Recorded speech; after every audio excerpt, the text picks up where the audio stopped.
Welcome to my channel.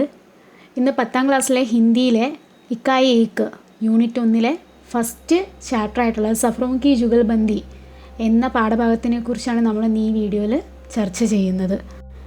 എന്താണ് സഫറോം കി ജുഗൽബന്ദി? സഫർ എന്ന് പറഞ്ഞാൽ യാത്ര, ജുഗൽബന്ദി എന്ന് പറഞ്ഞാൽ യുഗ്മഗാനം, അതായത് 2 പേർ ചേർന്ന് ആലപിക്കുന്ന ഗാനങ്ങളെയാണ് പറയുന്നത് യുഗ്മഗാനം. 2 പേരുകൾ ഒരുമിച്ച് പാടുന്ന പാട്ട്, അതാണ് യുഗ്മഗാനം എന്ന് പറയുന്നത്. ഇപ്പോൾ ഇവിടെ പറയുന്നത് യാത്രകളുടെ യുഗ്മഗാനം എന്നാണ് പറയുന്നത്.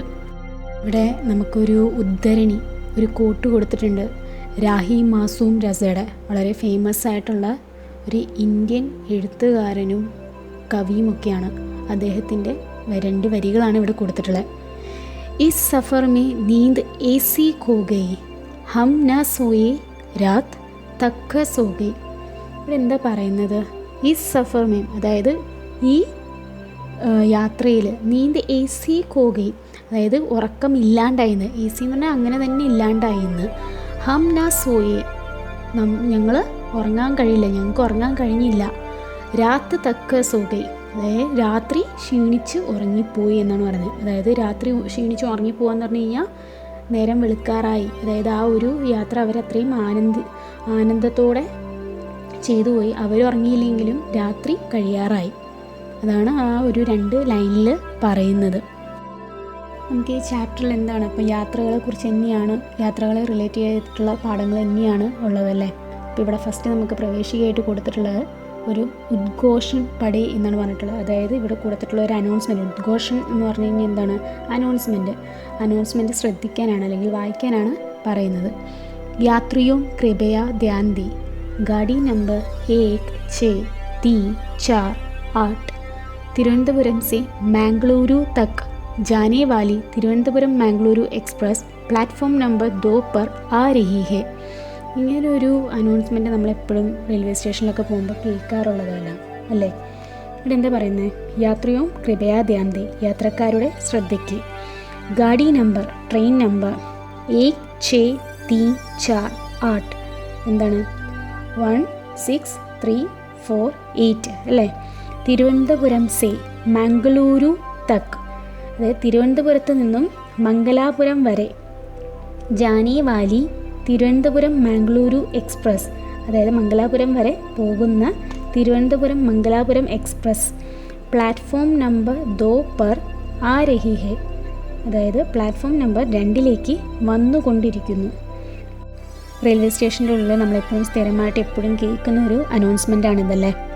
അതുപോലെ തന്നെ അവിടെ ഒരു ക്വസ്റ്റ്യൻ കൊടുത്തിട്ടുണ്ട്. ഡിബ്ബെ കെ അന്തർ കെ കാര്യ കലാപവും കോയ് കൽപ്പന കരെ ഓർ അഭിനയ കർക്കി ദിക്കായ, അതായത് നമ്മുടെ ട്രെയിനിൽ യാത്ര ചെയ്ത ബോഗിക്കുള്ളിൽ സാധാരണ ശ്രദ്ധയപ്പെടാറുള്ള കാര്യങ്ങൾ എന്തൊക്കെയാണെന്നുള്ള അഭിനയിച്ച് പ്രകടിപ്പിക്കാനാണ് ഇവിടെ പറഞ്ഞിരിക്കുന്നത്.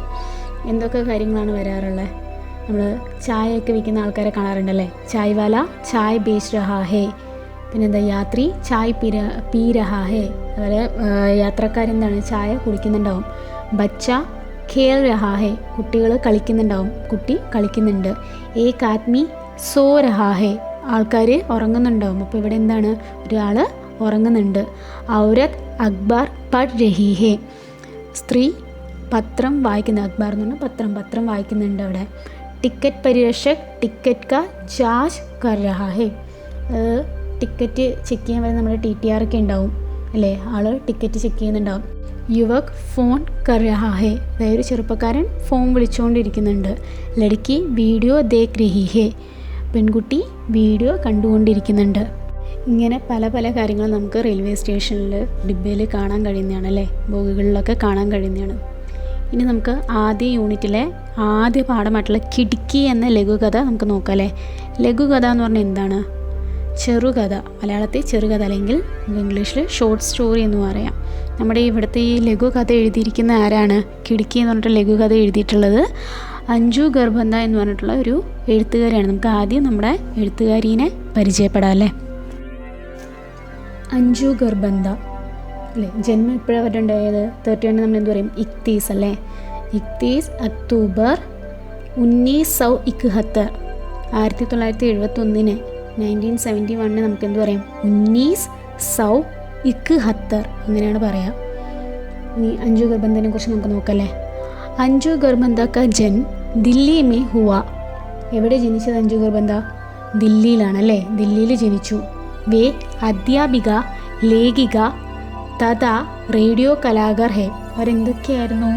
അവർ അധ്യാപിക, ടീച്ചറായിരുന്നു, ലേഖിക, എഴുത്തുകാരി, അതുപോലെ തഥാ റേഡിയോ കലാകാർ ഹെ, റേഡിയോയിൽ പരിപാടികളൊക്കെ അവതരിപ്പിക്കുന്ന ഒരു വ്യക്തിയായിരുന്നു. ലഘുകഥ, കവിത, സംസ്മരൺ ആദി വിധാവുമേ വേ കാര്യരത് ഹെ. അതായത് എന്തൊക്കെയായിരുന്നു അവർ മുഴുകിയിരുന്നിട്ടുണ്ടായിരുന്ന വർക്കുകൾ? ലഘുകഥ, അതായത് ഷോർട്ട് സ്റ്റോറീസ്, കവിത, പോയംസുകൾ എഴുതാറുണ്ട്. സംസ്മരൺ എന്ന് പറഞ്ഞാൽ ഓർമ്മക്കുറിപ്പ്. അങ്ങനെയുള്ള കാര്യങ്ങളിൽ മുഴുകിയിരിക്കുന്ന ഒരിതായിരുന്നു അത്. അവർ ചെയ്യുന്ന വർക്കുകളാണ്. അവരുടെ ഫേമസ് ആയിട്ടുള്ള വർക്കുകൾ ഏതൊക്കെയാണ്? ഉജ്ലി ഹോത്തി ബോർ, കിങ്സ് വേ ക്യാമ്പ് ദില്ലി നയൻ ആദി പ്രകാശിത് കൃതിയാ ഹെ. എന്താണ്? കിങ്സ് വേ ക്യാമ്പ് ദില്ലി നയനും ഉജ്ലി ഹോത്തി ബോർ എന്ന ബുക്കുകളും പുറത്തിറങ്ങിയിട്ടുള്ള, അതായത് പ്രകാശനം ചെയ്തിട്ടുള്ള ബുക്കുകളാണല്ലേ. സാവിത്രി ഭായ് ഭൂൽ സമ്മാൻ സെ വേ പുരസ്കൃത് ഹെ. അതായത് സാവിത്രി ഭായ് ഭൂലെ സമ്മാൻ എന്ന് പറഞ്ഞിട്ടുള്ള അവാർഡ് കൊണ്ട് അവർ ആദരിക്കപ്പെട്ടിട്ടുണ്ട്. പുരസ്കൃത് ഹെ എന്ന് പറഞ്ഞാൽ ആദരിക്കപ്പെട്ടിട്ടുണ്ട്. ഇനി നമുക്ക് നമ്മുടെ ചാപ്റ്ററിലേക്ക് പോകാം അല്ലേ. ഹോഷിയാർപൂർ സെ ഷാദി കാ ബുലാവ ആയാത്ത. എന്താ പറയുന്നത്? ഹോഷിയാർപൂർ എന്ന് പറഞ്ഞാൽ പഞ്ചാബിലെ ഒരു ഡിസ്ട്രിക്റ്റാണ്, അതായത് ഒരു സ്ഥലമാണ് ഹോഷിയാർപൂർ എന്ന് പറയുന്നത്. ഹോഷിയാർപൂർ സെ ഷാദി കാ ബുലാവ. ഷാദി എന്ന് പറഞ്ഞാൽ കല്യാണം, കല്യാണത്തിൻ്റെ ബുലാവ എന്ന് പറഞ്ഞാൽ എന്താണ്? ക്ഷണം, ഇൻവിറ്റേഷൻ, നിമന്ത്രൺ എന്ന് പറയാം നമുക്ക്. ബുലാവ ആയാത്ത, ഹോഷിയാർപൂരിൽ നിന്ന് കല്യാണത്തിൻ്റെ ഒരു ഇൻവിറ്റേഷൻ വന്നിട്ടുണ്ടായിരുന്നു. ട്രെയിൻ സെ ജാന തൈ ഹുവ. ട്രെയിനിൽ പോവാമെന്ന് തീരുമാനിച്ചു കഴിഞ്ഞു. അതായത് നമുക്ക് ട്രെയിനിലാണ് പോകുന്നതെന്നുള്ളത് തീരുമാനിച്ചു കഴിഞ്ഞു. സർദി ഹൽക്കി ഹൽക്കി ദസ്തക് ദേനെ ലഗീത്തി. സർദി എന്ന് പറഞ്ഞു കഴിഞ്ഞാൽ തണുപ്പ്, അതായത് മഞ്ഞുകാലം. ഹൽക്കി എന്ന് പറഞ്ഞാൽ ചെറിയ തോതിൽ. ദസ്തക് ദേനെ ലഗി, അതായത് കടന്നു വരാൻ തുടങ്ങി. ദസ്തക് ദേനെ എന്ന് പറഞ്ഞാൽ മുട്ടി വിളിക്കുകയാണ് സാധാരണ പറയുക. ഇവിടെ എന്താണ് പറയുന്നത്? സർദി, അതായത് തണുപ്പ് കാലം, മഞ്ഞുകാലം ചെറിയ തോതിൽ തുടങ്ങിക്കഴിഞ്ഞിട്ടുണ്ടായിരുന്നു. इसलिए सोचा चलो इस बार AC के बजाय जनरल कोच के सफ़र का आनंद लिए जाए. इसलिए അതുകൊണ്ട് ചിന്തിച്ചു. സോച്ച എന്ന് പറഞ്ഞാൽ ചിന്തിച്ചു. എന്താണ്?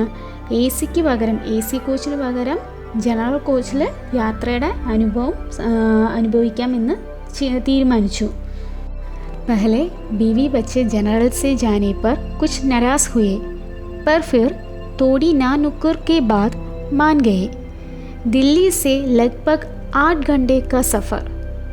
അതായത് പെഹലെ ബീവി വെച്ച് ജനറൽ സെ ജാനെ പർ കുച്ച് നരാസ് ഹുയെ. അതായത് ആദ്യം ഭാര്യയും കുട്ടികളും എന്താണ് ജനറലിൽ പോകുന്നത്, AC അല്ലാണ്ട് ജനറലിൽ പോകുന്നതിനെ കുറിച്ച് എന്താണ് കുറച്ച് ദേഷ്യമൊക്കെ വന്നു. പിന്നീട് എന്താണ് പിന്നീട് കുറച്ച് കഴിഞ്ഞപ്പോൾ എന്താണ് കുറച്ച് അങ്ങോട്ടും ഇങ്ങോട്ടും അസഹമതിക്കൊക്കെ ശേഷം, അതായത് ഒരു ആർഗ്യുമെൻ്റൊക്കെ കഴിഞ്ഞതിന് ശേഷം, ഞാൻ നുക്കർ എന്ന് പറഞ്ഞാൽ ആർഗ്യുമെൻറ്റ്, അതിന് ശേഷം എന്താണ് അവർ ബാൻഗയി എന്ന് പറഞ്ഞാൽ സമ്മതിച്ചു. ദില്ലി സെ ലഗ്ഭഗ് 8 घंटे സഫർ. അതായത് ദില്ലിയിൽ നിന്ന് ഏകദേശം, ലഗ്ഭഗ് എന്ന് പറഞ്ഞാൽ ഏകദേശം 8 മണിക്കൂറിൻ്റെ യാത്രയുണ്ട്. എവിടേക്ക്? ഹോഷിയാർപൂരിലേക്ക്. സീറ്റ് ബുക്ക് ചെയ്ത് വെച്ചിട്ടുണ്ടായിരുന്നു. തോ സ്യാദ പരിശാനി നെയ് ഹുയി. അതുകൊണ്ട് തന്നെ വലിയ പ്രോബ്ലംസ് ഒന്നും ഉണ്ടായില്ല, വേഗം തന്നെ കിട്ടി, പ്രയാസമൊന്നും ഇല്ലാണ്ട് തന്നെ കയറാനൊക്കെ പറ്റി. ബച്ചോനെ ചട്ട് കിടക്കി വാലി സീറ്റ് ചപ്പട്ട്ലി. കുട്ടികൾ കയറി ഉടനെ തന്നെ ചെന്നിട്ട് എന്താണ് ജനാലയുള്ള സീറ്റ് പിടിച്ചു വെച്ചു. സാരാ സാമാൻ സെറ്റ് കർ മേ ഓർ പത്നി ബാത്തോ മേ മഷ്ഗൂൽ ഹോ ഗയേ. മഷ്ഗൂൽ എന്ന് പറഞ്ഞു കഴിഞ്ഞാൽ മുഴങ്ങുക, അതായത് എല്ലാ സാധനങ്ങളും എടുത്ത് സെറ്റൊക്കെ ചെയ്തു വെച്ചു. വണ്ടിയുടെ മുകളിലൊക്കെ എടുത്തു വെച്ചതിന് ശേഷം ഞാനും ഭാര്യയും കൂടി ഞങ്ങളുടെ സംസാരത്തിൽ മുഴുകിയിരുന്നു എന്നാണ് പറയുന്നത്. അവിടെ നമ്മൾ ഈ ഒരു പേജിൽ നമുക്ക് കാണുന്നുണ്ടല്ലേ, ഒരു തുണിയൊക്കെ വിൽക്കാൻ വന്ന ഒരു സ്ത്രീ നിൽക്കുന്നുണ്ട്. നമ്മളെപ്പോഴും ട്രെയിനിൻ്റെ ഉള്ളിൽ കാണുന്നൊരു കാഴ്ചയാണല്ലേ. നമ്മുടെ ഫാമിലി, നമ്മുടെ ലേഖകനും ഭാര്യയും 2 കുട്ടികളും ആ തുണികളൊക്കെ നോക്കുന്നത് കാണുന്നുണ്ടല്ലേ. നമുക്കതിൽ നോക്കാം. ദീദി ജമ്മു കി ഷോൾ ലേലോ ബഹുത് ബടിയാ ഹെ. നമ്മുടെ വിൽപ്പനക്കാരി വന്നിട്ട് എന്താ പറയുന്നത്? ചേച്ചി ജമ്മുവിലെ ഷോളാണ്, അത് വാങ്ങിക്കൂ, വളരെ നല്ലതാണ്. ബഹുത് ബഡിയാ ഹെ, വളരെ നല്ലതാണ്.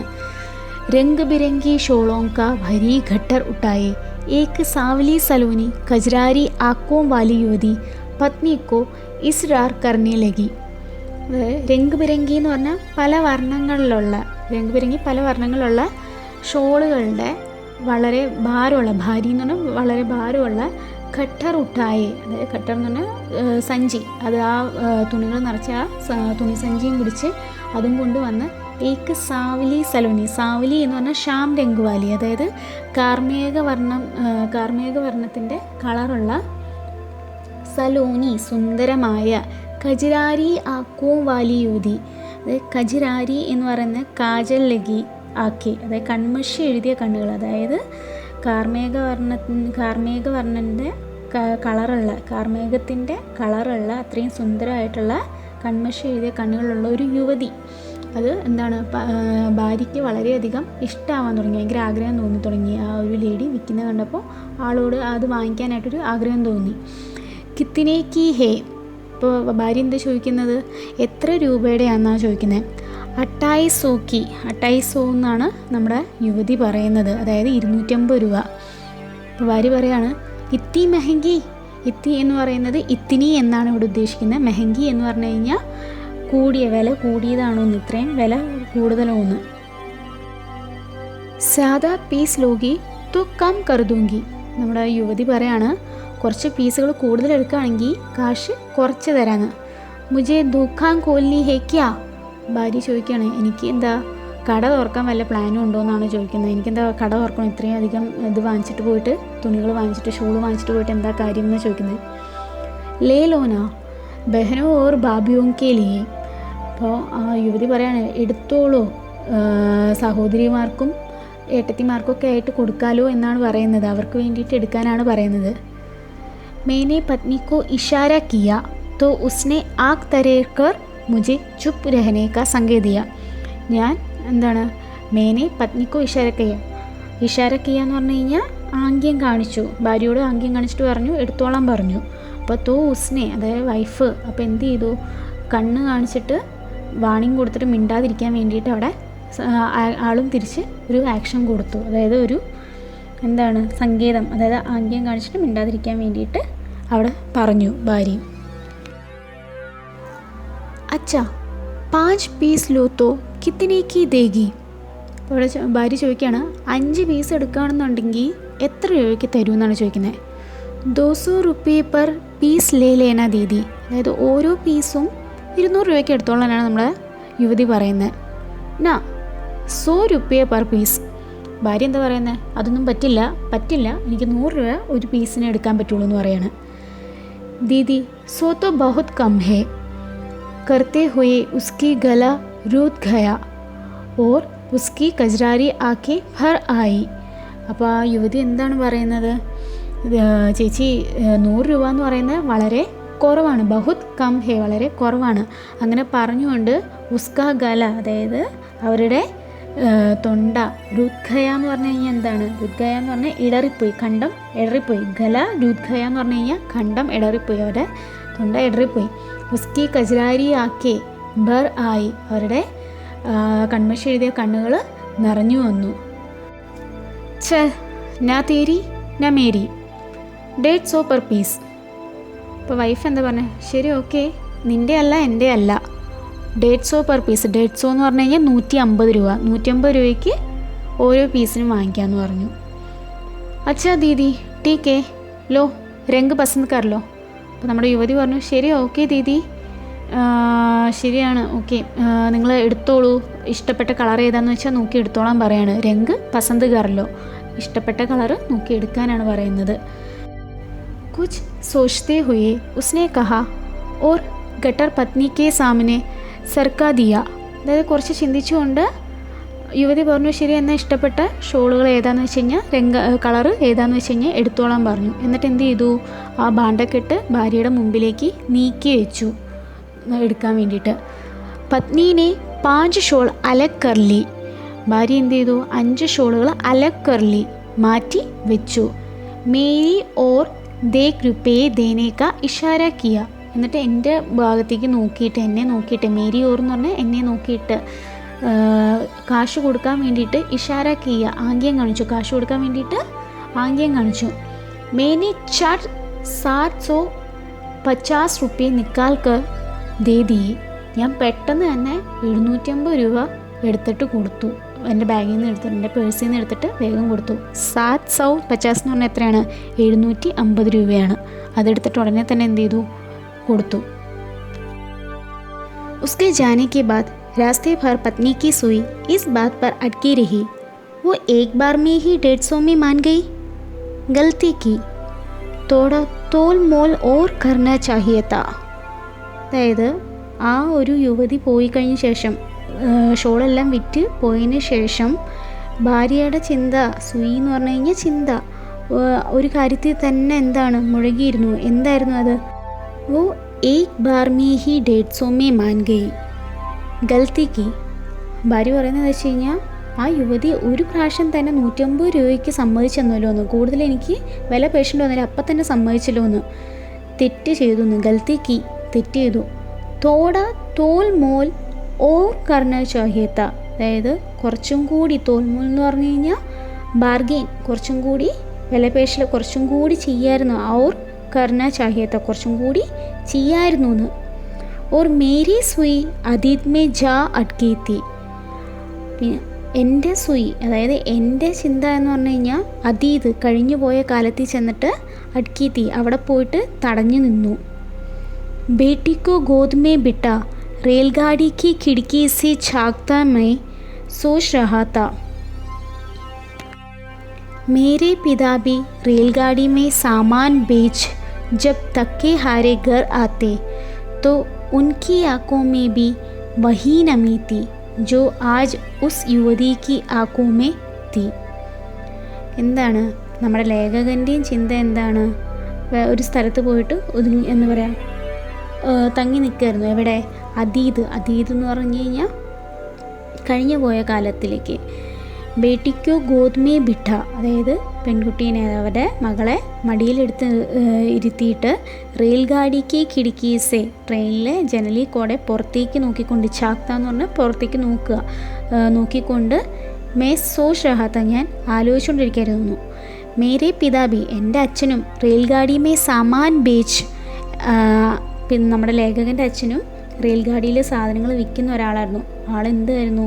ആ റെയിൽഗാഡിയിൽ സാധനങ്ങൾ വിറ്റ് ജബ് തക്കേ ഹാരെ ഘർ ആത്തെ, ക്ഷീണിച്ച് അവശനായി വീട്ടിൽ വന്നപ്പോൾ, തോ ഉൻകി ആക്കോ മേ ബി വഹി നമീത്തി, അദ്ദേഹത്തിൻ്റെ കണ്ണുകളിലും അതേ നനവ് തന്നെയായിരുന്നു ഉണ്ടായിരുന്നു, അതേ കണ്ണുനീര് തന്നെയായിരുന്നു, അതേ നനവ് തന്നെയായിരുന്നു ഉണ്ടായിരുന്നത്. ജോ ആജ് ഉസ് യുവതിക്ക് ആക്കോമേത്തി, ഇന്ന് ആ യുവതിയുടെ കണ്ണുകളിൽ കണ്ട അതേ നനവ് തന്നെയായിരുന്നു എൻ്റെ അച്ഛൻ്റെ കണ്ണുകളിലും.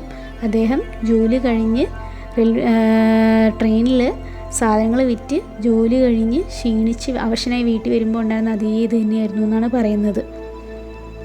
ഇതോടെ നമ്മുടെ ചാപ്റ്റർ കഴിഞ്ഞു. ഇനി ഇതിലുള്ള സൈഡ് ക്വസ്റ്റ്യൻസുകൾ നമുക്ക് നോക്കാം. നമ്മുടെ പാഠഭാഗത്തെ സൈഡ് ക്വസ്റ്റ്യൻസുകൾ. ആദ്യത്തെ ക്വസ്റ്റ്യൻ, एसी के बजाय जनरल कोच से सफ़र का आनंद लेना, इसका मतलब क्या हो सकता है? അതായത് എ സിക്ക് പകരം ജനറൽ കോച്ചിൽ യാത്രയുടെ ആനന്ദം എടുക്കാം എന്നുള്ളതിൻ്റെ അർത്ഥം എന്താണെന്നാണ് ചോദിക്കുന്നത്. പതി Axar A C coach may യാത്ര കർത്താ ഹെ, കോച്ച് എ സി ഹോ യാ ജനറൽ അപ്നി വിശേഷത ഹോത്തി ഹെ. എന്താണ്? പതി, ഭർത്താവ് എപ്പോഴും എന്താണ്?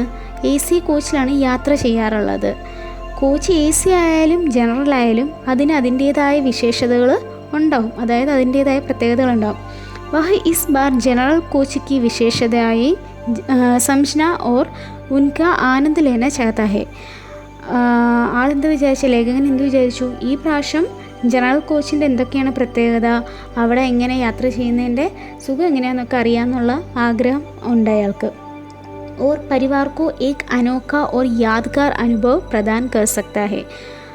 അതുമാത്രമല്ല അദ്ദേഹത്തിൻ്റെ ഫാമിലിക്ക് വേണ്ടി, പരിവാറിന് വേണ്ടി, കുടുംബത്തിന് വേണ്ടിയിട്ട് ഒരു റെയറായിട്ടുള്ള, ഒരു യുണീക്കായിട്ടുള്ള, വളരെ ഓർമ്മ നിൽക്കുന്നതുമായിട്ടുള്ള ഒരു അനുഭവം കൂടി കൊടുക്കാമെന്ന് അദ്ദേഹം വിചാരിച്ചു അതിൽ. അടുത്ത രണ്ടാമത്തെ ക്വസ്റ്റ്യൻ, യുവതി കാ ഗല രൂത് ജാനെ കാ കാരൺ ക്യാ ഹോ സക്താ ഹെ? യുവതിയുടെ തൊണ്ട ഇടറാൻ കാരണം എന്തായിരിക്കും എന്നാണ് ചോദിക്കുന്നത്. जब पत्नी ने सिर्फ 100 रुपये देने की बात की तो युवती अपने जीवन की कठिनाइयों और चुनौतियों के बारे में सोचने लगी और उसे दुख हुआ.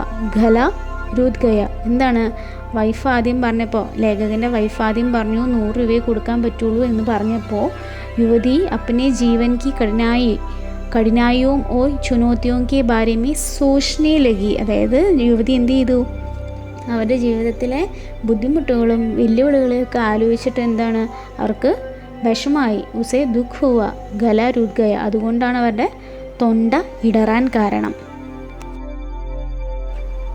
वो एक बार में ही 150 में मान गई. गलती की, थोड़ा तोल मोल और करना चाहिए था. इस कथन से लोग के किस मनोभाव का परिचय मिलता है? ഇതിവിടെ പറയുന്നത്, വൈഫ് പറയുന്നുണ്ട്, ആൾ പെട്ടെന്ന് തന്നെ 150 രൂപയ്ക്ക് യുവതി സാധനം വിറ്റുപോയി, കുറച്ചും കൂടി വില പേശിയിരുന്നെങ്കിൽ നല്ലതായിരുന്നു എന്ന് പറയുന്നുണ്ടല്ലേ.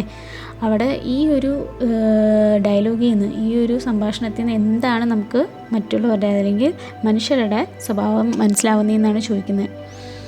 यह कथन दिखाता है कि लोग अपने फैसलों पर पछताते हैं और सोचते हैं कि उन्हें थोड़ा और सोच लेना चाहिए था. അതായത് ഈ ഒരു സംഭാഷണത്തിന്, ഈ ഒരു ഡയലോഗിൽ നമുക്ക് മനസ്സിലാവുന്നതാണ്, മനുഷ്യർ എന്താണ്, ആൾക്കാർ എപ്പോഴും അവരുടെ തീരുമാനങ്ങളിൽ റിഗ്രറ്റ് ചെയ്യാറുണ്ട്, പശ്ചാത്താപിക്കാറുണ്ട്, അല്ലെങ്കിൽ ചിന്തിക്കാറുണ്ട്, കുറച്ചും കൂടി ചിന്തിച്ചിട്ട് കാര്യങ്ങൾ ചെയ്യാമായിരുന്നു എന്ന് എപ്പോഴും ആലോചിക്കാറുണ്ട്. മനുഷ്യ ഹമേഷ चीज़ से कम कीमत पर पाना चाहता है, इसलिए यह सोच भी स्वाभाविक है. അതായത് മനുഷ്യൻ എപ്പോഴും എന്താണ്, സാധനങ്ങൾ ചെറിയ വിലയ്ക്ക് കിട്ടാൻ വേണ്ടിയിട്ട് എപ്പോഴും ആഗ്രഹിക്കുന്നുണ്ട്. അപ്പോൾ ഈ ഒരു സ്വഭാവം എന്ന് പറയുന്നത് എന്താണ്, സ്വാഭാവികമായിട്ടുള്ളത് തന്നെയാണ്. അഗർ യുവതി തുരന്ത് 150 में ना मानती तो शायद यह पछतावा नहीं होती. യുവതി പെട്ടെന്ന് തന്നെ 150 രൂപയിൽ സമ്മതിച്ചില്ലായിരുന്നെങ്കിൽ ചിലപ്പോൾ ഇങ്ങനത്തെ ഒരു റിഗ്രറ്റ്, ഒരു പശ്ചാത്താപം ഉണ്ടാവില്ലായിരുന്നു. അടുത്ത നാലാമത്തെ ക്വസ്റ്റ്യൻ, उनकी आंखों में भी वही नमी थी जो आज उस युवती की आंखों में थी. लेखक के पिताजी और उस युवती में कौन सी समानता हो सकती है? ഇവിടെ എന്താ ചോദിക്കുന്നത്, ലേഖകൻ പറയുന്നുണ്ട്, അദ്ദേഹത്തിൻ്റെ അച്ഛൻ്റെ കണ്ണുകളിലും ഉണ്ടായിരുന്ന അതേ നനവ് തന്നെയായിരുന്നു ഇന്ന് യുവതിയുടെ കണ്ണുകളിൽ അദ്ദേഹം കണ്ടത്. അപ്പോൾ ഇവർ രണ്ടുപേരുടെയും ഇടയിൽ എന്ത് സാമ്യതകളാണ് ഉള്ളതെന്നാണ് ചോദിക്കുന്നത്. ലേഖക് की पिताजी और युवती दोनों ने जीवन में कई दुख झेला है. അതായത് ലേഖകൻ്റെ പിതാവും അതേപോലെ ഈ യുവതിയും ജീവനിൽ കുറേ കഷ്ടാനുഭവങ്ങൾ അനുഭവിച്ചിട്ടുണ്ട്. യഹി കാരൺ ഹേ കി ഉൻകി ആँखों में भी एक जैसी नमी दिखती है. അതുകൊണ്ട് തന്നെയായിരിക്കും അവരുടെ കണ്ണുകളും ഒരുപോലത്തെ കണ്ണുനീര് കാണുന്നത്, ഒരുപോലത്തെ നനവ് കാണുന്നത്.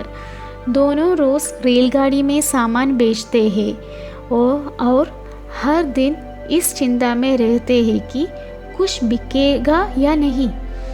രണ്ടുപേരും എന്താണ്, ട്രെയിനിൽ സാധനങ്ങൾ വിൽക്കുന്ന ആൾക്കാരാണ്. എല്ലാ ദിവസവും അവരുടെ മനസ്സിൽ എപ്പോഴും ഒരു ചിന്ത ഉണ്ടാവുള്ളൂ, ഇന്നെന്തെങ്കിലും സാധനം വിറ്റു പോകുമോ, ബിക്കേക യാ നഹി, എന്തെങ്കിലും വിറ്റു പോകുമോ ഇല്ലയോ. യഹി ചിന്ത ഔർ തനാവ് ഉൻകി ചെഹരെ ഓർ ശരീർ പർ ദിക്കായി ദേതാ ഹെ. ഈ ഒരു ചിന്ത, അവരുടെ ആ ഒരു ടെൻഷൻ അവരുടെ ശരീരത്തിൽ അതേപോലെ മുഖത്തും എപ്പോഴും കാണാറുണ്ട്.